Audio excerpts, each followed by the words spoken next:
Hello, welcome to another episode of Principal as a Changemaker. Today, we have a very inspiring leader, Dr.Richa Kumar from Sanskruti World School, Boisar. She has an experience of 24 plus years in this education field. So, what do you want? Tell me about yourself. So let's say, like any young girl, I also aspired to be something because my mother was a teacher. So seeing her, definitely one thought was always in my mind. I also want to be a good teacher, and but I think my father always wanted me to go into administrative services, and being a good student, that was something that he felt that she will do it. But I was very adamant about it that no, I will not, and I don't want to get into this trap of a confined space. I didn't want to go into that, and I strictly told him, please don't force me, I'm not getting into it. He was a little upset about it, but finally he trusted me. He said, what do you want to explore? I said, I want to teach, I want to train. And that's how my journey as a trainer and as a teacher started. So completing my graduation from Mithaibai College of Arts, and then my MA in political science, and that gave happiness to my father because he was also an MA in political science. So after my MA in political science, my training and development and teaching was a continuous process because I had joined Escorts in the NANS organization where I was heading and training and developing their stores. After that, I joined also Sheetal Fashion Garments in Mumbai. So that was another stint in the training aspect. After this training and development, one thing that I really enjoyed as a young girl, as I just said, was teaching the students of my house help, the washerman's children who would come to my house, because I would love talking to them and asking them how was your school and help them with their homework or whatever.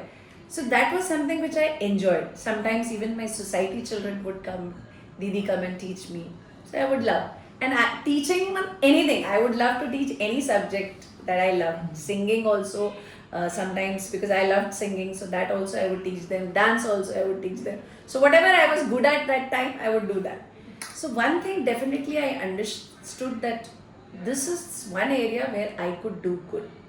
I explored myself. So I knew one thing that I could do good here. I completed two of my masters after my MA in political science. One was in education administration from Symbiosis, and then I did my masters in psychotherapy and counseling, which was in from IIPM Mumbai. Now, once I finished this, I knew I had to apply this into real life of children, because since I was doing this, a lot of counselings were also coming to me, because as I said, when my husband's first posting was in Dhanbad, I was getting a lot of counseling sessions for parents as well as from students. So those were quite a good, I mean, it was a very beautiful experience.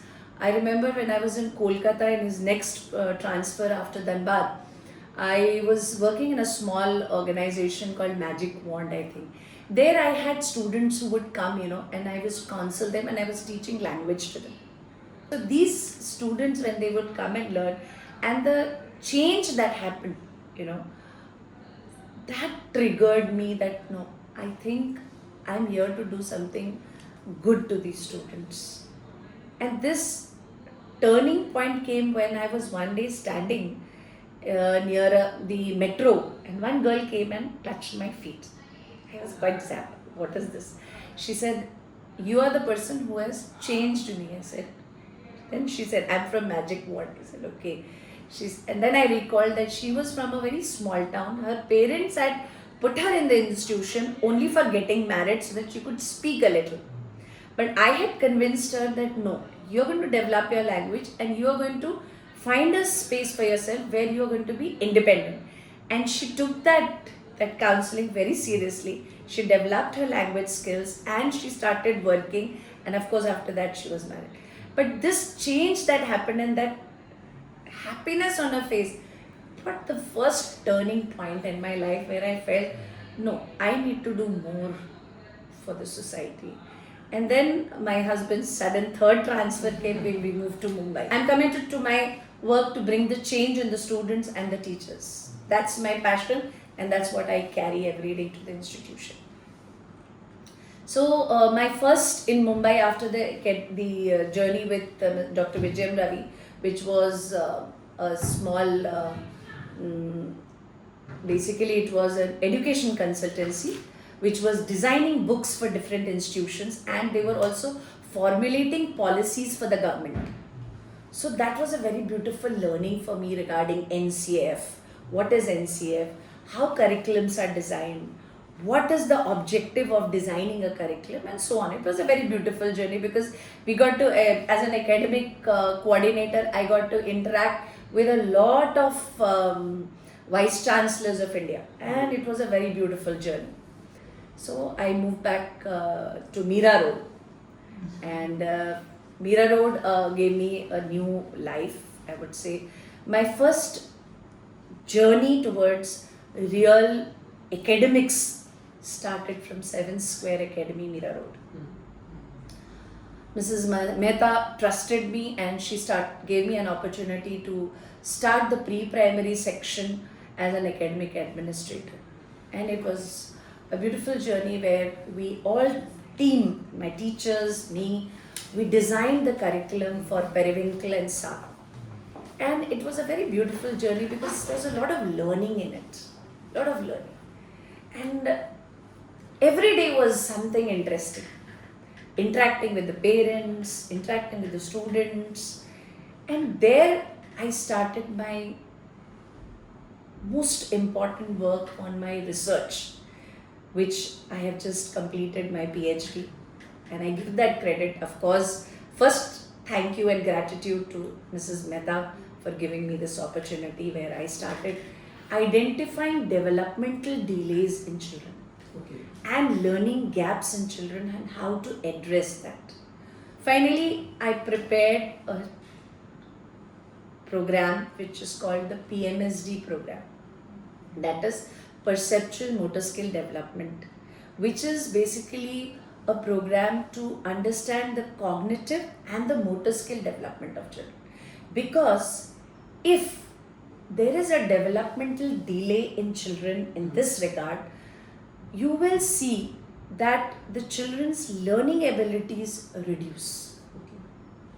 And then we see that if intervention is planned for them, you are able to reduce. I can't say we can eliminate, but we can definitely do a lot of good. There are n number of examples. This is already uploaded on the Shodh Ganga, so anybody who wants to study the case studies and how we've made a difference in the life of students, you can, and many schools are now picking up this from me because I have the government's patent right also on it. So the layout that I have designed, the able worksheets that I've made design helps in understanding and helping the children. So yes, I have reached this journey at a point today, working now here in Sanskruti World School as the principal of CBSE and as an academic director for the entire Sanskruti Vidya Sankul Foundation, under which the school, the junior college and the degree college, I'm looking after the entire academics. Failure is one thing which brings not only a child down, the entire family down. So these kinds of support systems that we have built here is definitely going to be a great support.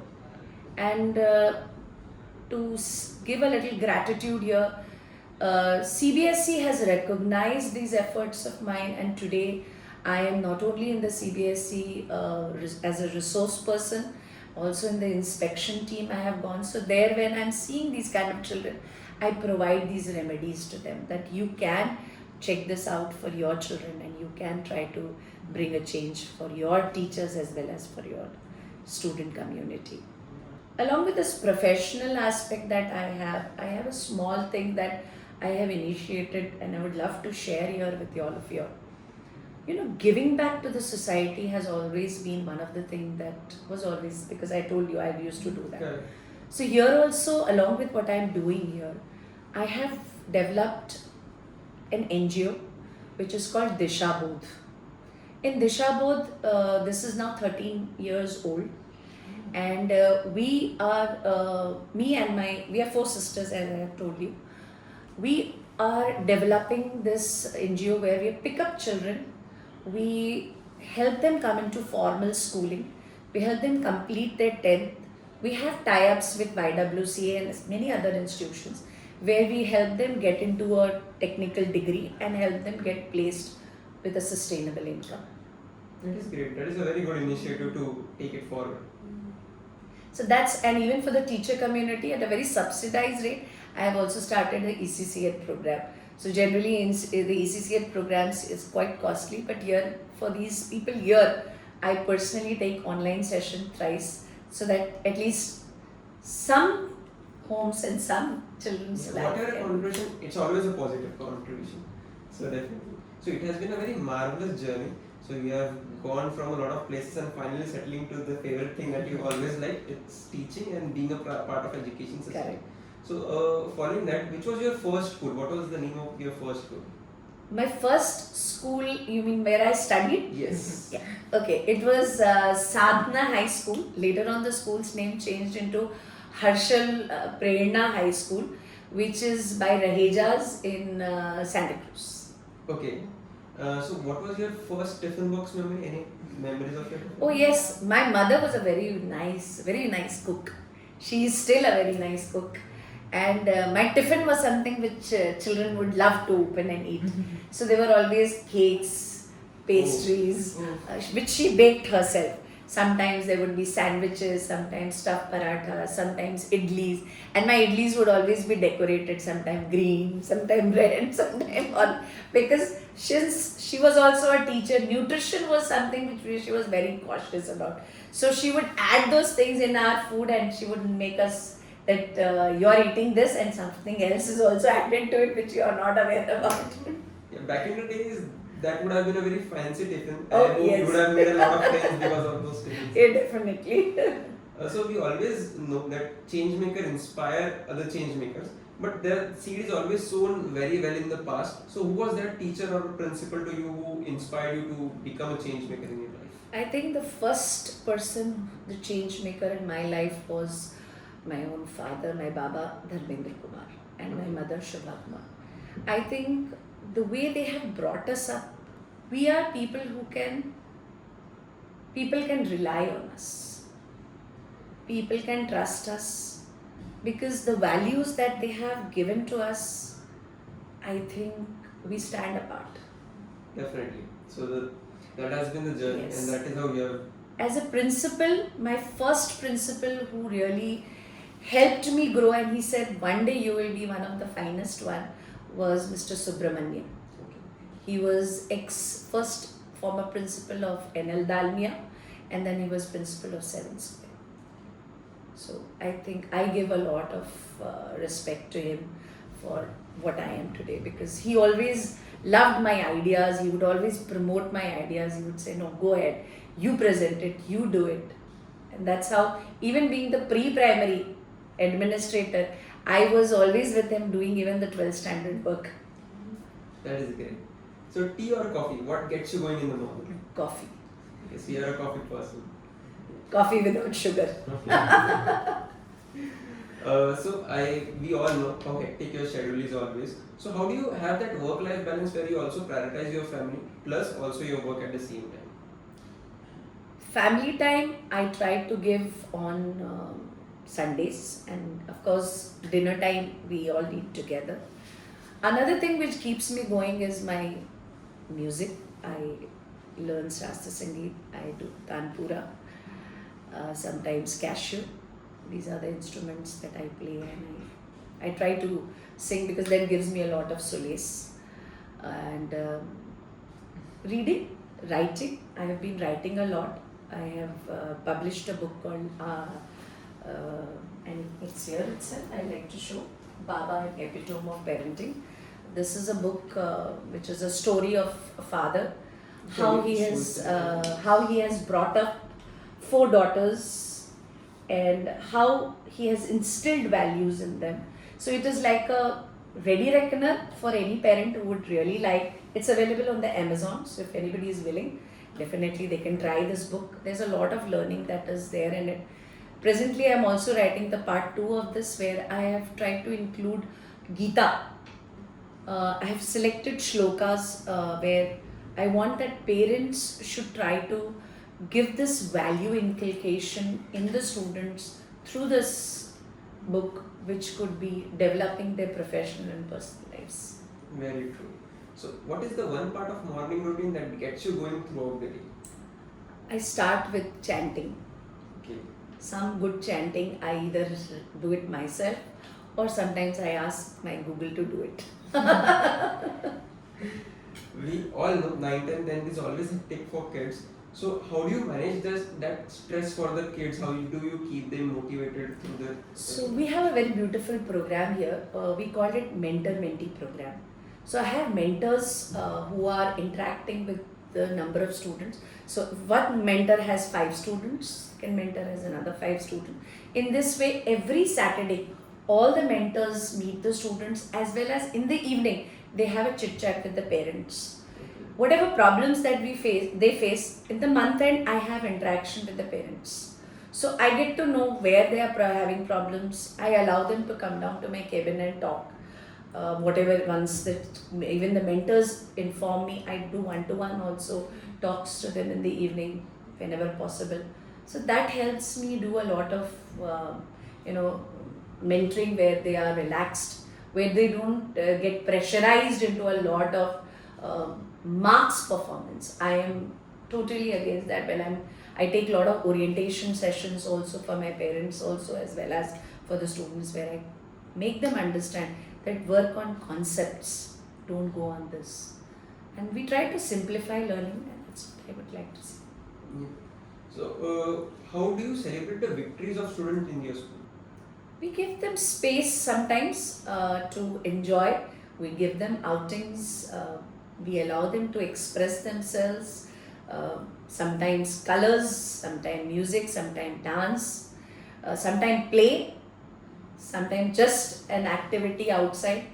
So these are the things that we allow the students. They also come up with their own ideas, which that they want this kind of fun moments for themselves. We allow them. You have been in this field for a very long time. So, what is the real purpose of education according to you? Is having a broader outlook towards things, having the ability to solve problems at hand. That's real education. Definitely. It's not degrees. Yes. It's truly not said. degrees. You have been also been an author to a lot of books, as you have mentioned earlier. I have also seen a lot of your Hindi books and all. So, what gets you going to get those books out? What is your motivation behind writing all those books? See, that the basic thing, as I said, simplifying learning. I wanted to simplify learning, and that's the reason I chose to do it. Okay. Today also, if I'm trying to, there are many people who have done much better work than what I may be doing. But I would say that from my perspective, I feel that I can simplify learning for these students. That's the reason I'm trying to tread into waters which many have actually moved into that direction. But I'm also trying to see if I could do something more. I could try to help somebody, change their entire personality, their thinking process. Teaching children should be not teaching, involving them in the learning. That's more important. So, we all are from Gen Z generation. So, there will be a time when there will be a principal from our generation after you 10 years, 20 years down the line. So, what is the one piece of advice for the Gen Z generation principal? Be open to listening. Very important. Be open to change. Don't be judgmental. These are the 3 important things that I advise every new person who's going to come, and even to parents. If you really do not want a generation gap in your family, do this. Definitely. So, what is your definition of leadership in your part? Like, you have been leading this school. So, what is the definition? How do you look at leading the school? I look at leading the school as taking it to a level where it gets national recognition, a national recognition and an international recognition. Both ways I am looking at it. I'm trying to give them a lot of platforms where they are learning their language skills, their sports skills, their entrepreneur skills. They should get recognition in those areas, and we are trying to provide them these platforms because offline little difficult because of the commercial aspect. So wherever possible, I am also trying to give them online sessions. So at least the exposure and the readiness for tomorrow is there for them. That's Correct. So what legacy do you want to leave behind as a principal? I think as a principal, the legacy that when I move from here, what I would leave, that as I said, do not be judgmental about situations. Always be transparent with the parent community, because the homeschool community partnership should be a very strong bonding. This is one very thing. Any school which tries to develop this will never have any problem. That as a principal or as a human being, the trust that I had earned from the parents, from the student community, that was the biggest award. I think that's equivalent to a national award also. We totally agree. That is one thing, that is the leadership stamp that you have got from the parents. That's what I was. Lastly, we believe Changemaker inspire more Changemaker. So is that one principal you would like to nominate next for our podcast as principal, as a Changemaker? Definitely, I would like you to connect with Mrs. Kavita Singh, who's the principal of Ramratna Vidya Mandir. It is a very beautiful school, and it is a school which will inspire you, because the way they have laid the stone and how they have grown, it's a beautiful journey. Lastly, thank you, Richa. Thank you for this wonderful talk. We totally get inspired by you, and we surely wish that you do the same in the near success and near future. And thank you for your time. Thank you so so much. much. Thank you so much.